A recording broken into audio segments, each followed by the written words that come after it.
नमस्कार, आप सभी का एक बार फिर से स्वागत है हमारे भक्ति चैनल नमो नमो प्रभु।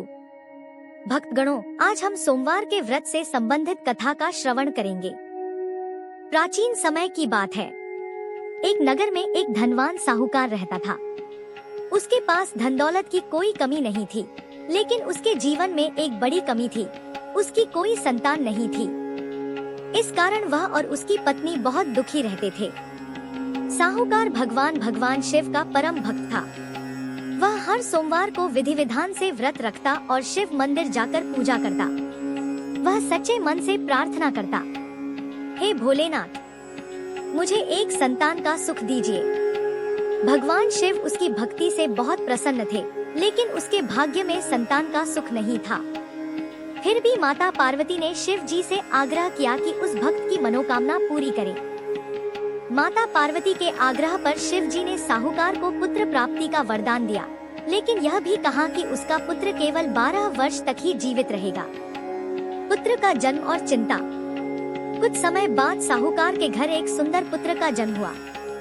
पूरा घर खुशियों से भर गया, लेकिन साहूकार को हमेशा यह चिंता सताती रहती कि उसका पुत्र केवल 12 वर्ष ही जीवित रहेगा। जब बालक बड़ा हुआ और 11 वर्ष का हुआ, तब साहूकार ने उसे शिक्षा के लिए काशी भेजने का निर्णय लिया। उसने अपने बेटे के साथ एक ब्राह्मण को भी भेजा और कहा, रास्ते में यज्ञ करते जाना और गरीबों को दान देते जाना। राजकुमारी से विवाह। यात्रा के दौरान वे एक नगर पहुँचे जहाँ एक राजा अपनी बेटी का विवाह कर रहा था, लेकिन वर दूल्हा एक आंख से काना था। राजा को चिंता थी कि यह बात यदि राजकुमारी को पता चल गई तो विवाह टूट जाएगा। तभी राजा ने साहूकार के सुंदर पुत्र को देखा और उससे अनुरोध किया कि वह कुछ समय के लिए दूल्हा बन जाए। बदले में उसे धन देने का वादा किया। ब्राह्मण की अनुमति से वह तैयार हो गया।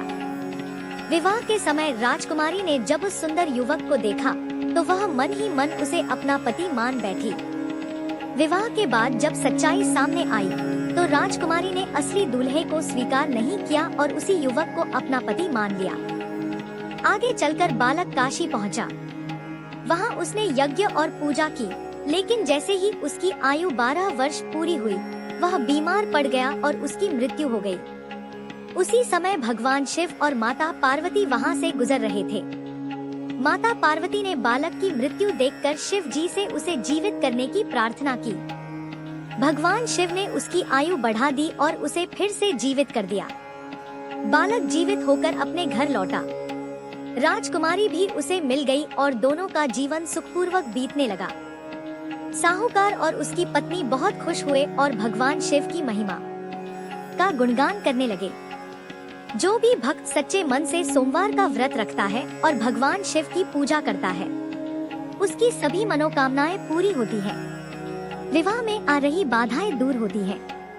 संतान सुख की प्राप्ति होती है। भक्तगणों, अब हमारी कथा का समापन होता है। अगर आप लोगों की भी भगवान शिव के प्रति सच्ची श्रद्धा और पक्का विश्वास है तो कमेंट में हर हर महादेव जरूर लिखें। हमारे चैनल को सब्सक्राइब जरूर करें। आप सभी का धन्यवाद।